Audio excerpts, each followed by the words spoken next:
as a church, as we approach May 9, May 9 is about celebrating ubuholi bebandla as the father of the nation. These are two significant events where we're celebrating the mothers of the church, but also the fathers of this church on May 9.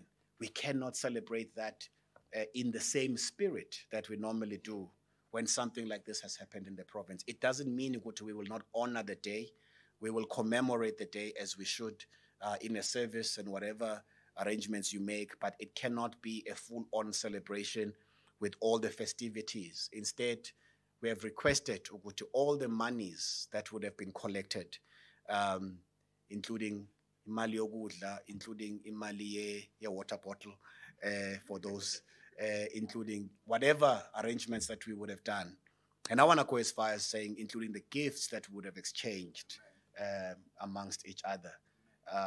And I'm hoping there were gifts. I'm hoping someone's getting an Xbox or a PlayStation or an Apple Watch, those types of gifts. We would like that money, please. I know you had a great gift for me. I know that.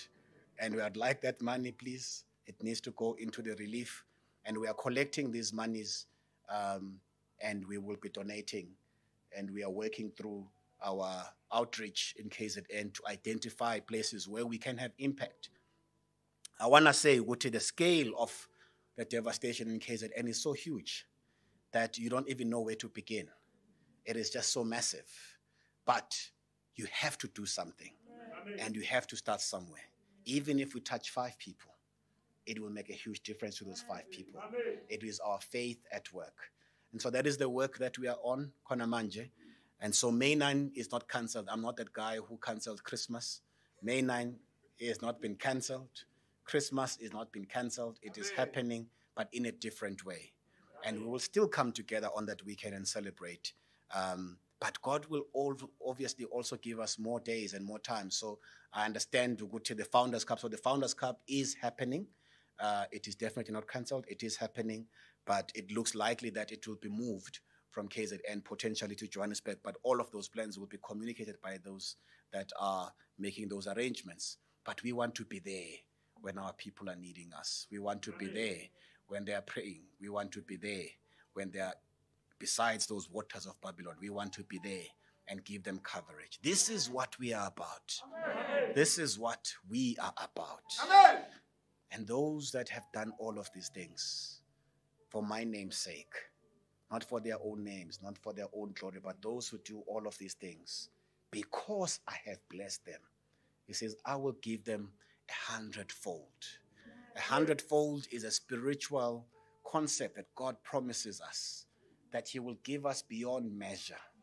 He will give us beyond measure. And the 100-fold will not necessarily come back. If you give 5,000 rands, you are going to get back 10,000 rands or 500,000 or whatever the 100th is of that.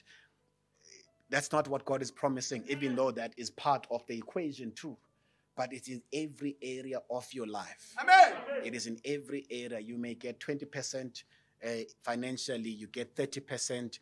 Health-wise, you get 50% in terms of your peace at home, and you get another 20% with your children becoming successful. And all of those things, that is God working out for what you have done. Amen. And therefore, we are taking this time to honor God and thank God for giving us the opportunity and the privilege to see these things and know what to do. And our prayer as we collect this May 9 is to the people of KZN in saying, God is with you. Amen. God is with you.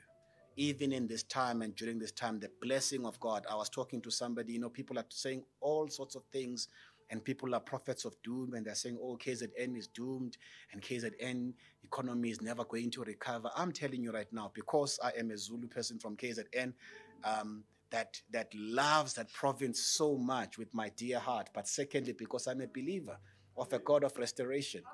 Amen. It sounds like people who talk about KZN and say it will never recover. It sounds like those people who say, oh, South Africa is going down and South Africa will never recover and South Africa is doomed. Never. This country is blessed. Amen. South Africa is blessed. Amen. And we live in it. And equally, KZN is blessed. Amen. It's part of South Africa. It cannot be divorced from the blessing of South Africa. It is blessed. It is going to be rebuilt. What I'm now saying, It's going to be very expensive to live in KZN. That's what's going to happen. You know how expensive it is to live in Cape Town? It is going to be that expensive to live in KZN. So if you don't have a property by the coast in KZN, because it's going to be very expensive. And why is that? Number one, it's going to be difficult to build and very expensive to build along the coast. So what has happened is going to improve our engineering. So new developments, new homes are going to have to be built differently with stronger foundations and with stronger water channels. That's number one. That's what's happening cities all over the world that are prone to these types of devastation. Number two, the insurance. If you have a property in KZN, the insurance is going to be very high. And so anybody that has a house or wants to sell a house in KZN is going to be, but people are never going to leave that city. People are never going to leave that coast. It's the most beautiful city. It's the most beautiful climate in the country. You are just simply going to have to pay a price for it. Is that a good thing or a bad thing? Is it good or bad that Cape Town is expensive? I don't know. You make the call. But that's what it is. And so with these blessings, with these difficulties at times, and this is what I'm saying also about your life, with these floods that come and these devastations that come, we become even more pricey. Amen. We become even more painful. Hey, yeah.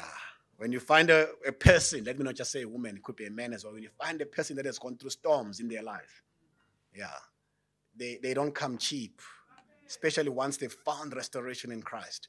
They don't come cheap. They're like, if you want me, you're going to pay. You got to pay. Amen. Because I'm built on a solid foundation. Amen. I've had to be rebuilt. And God did a new engineering in my life. Amen. And put a new foundation. Amen. And secondly, the insurance that I come with. Amen. My life. The insurance that I carry. The collateral that supports this life. Amen. Ukuthula makube nani nonke. Ukuthule bandleni elingcwele.